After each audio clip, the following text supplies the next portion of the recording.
Hello, everyone, and welcome to this video discussion with Dr. Samuel Mwenda, who is the General Secretary of the Christian Health Association of Kenya, CHAK, as I'm going to refer to it. Dr. Mwenda has been the General Secretary of CHAK for 19 years, so lots of good experience. And for those of you who don't know, CHAK is a membership association of 594 health facilities, programs, and training institutions throughout Kenya that work in 46 of the 47 counties of Kenya, so a very broad reach. Dr. Mwenda also chairs the Kenya Faith-Based Health Services Consortium, which coordinates partnerships between faith-based health services and the Ministry of Health. He has many other experiences throughout his career that I could share, but I will stop there. I'm really thankful that Dr. Mwenda is willing to have a conversation with me today. I first met Dr. Mwenda 10 years ago when I started working with CCIH, and he's been a true advocate for the needs and the work of faith-based health institutions. So thank you, Dr. Mwenda, for joining me this morning. Thank you. And we're going to just do a short interview to talk about COVID-19 and all this craziness we're hearing about vaccines. So my first question for you, Dr. Mwenda, is I think people have a lot of COVID fatigue, right? It's been months and months. We're tired of this having to be so careful about it. And here in Kenya, we often hear the term, let's continue the 3 W's, washing hands, wearing masks, watching distance. So my first question for you is that still important? Should we still be doing those things with COVID? Well, thank you, Mona, for having me for this interview. COVID-19 continues to be a very serious threat, public health threat globally, but more so for this country. In fact, Kenya is now experiencing a second rapidly increasing peak of COVID. And this time around, what's happening is it's all over the counties. It's wide community spread. In fact, it's considered our numbers have really exponentially been going up almost every day. Every day there are new numbers, new cases.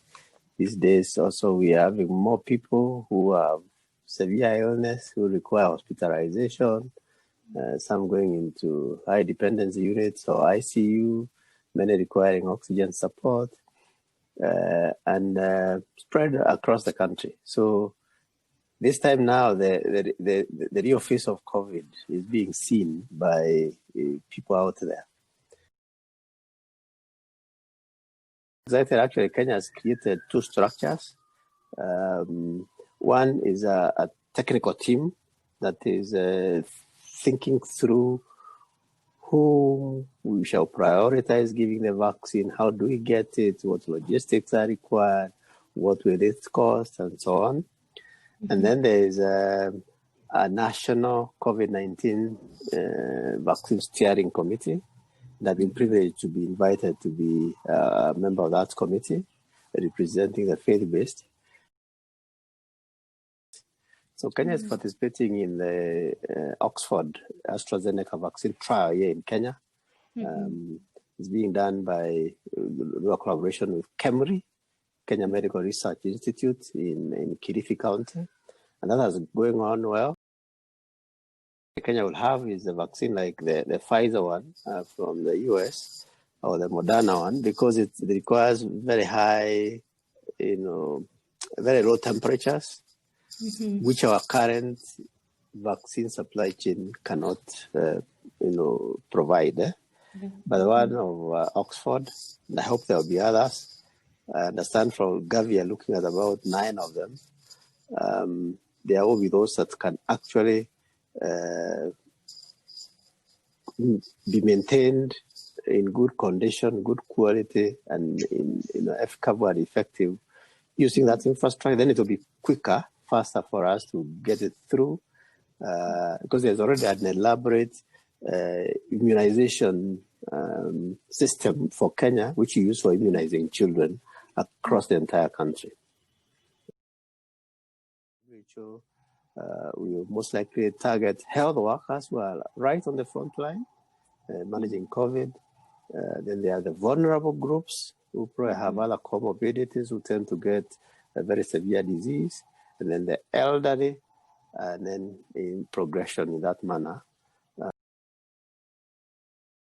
People of faith, we have to work on the psychosocial aspect and the spiritual and encouragement of people, giving them hope that despite all the difficulties this has created, we care, and it's an opportunity to further express our love and care, but also give people encouragement as hope, even as we continue to give them those basic messages about what each and every one of us can do.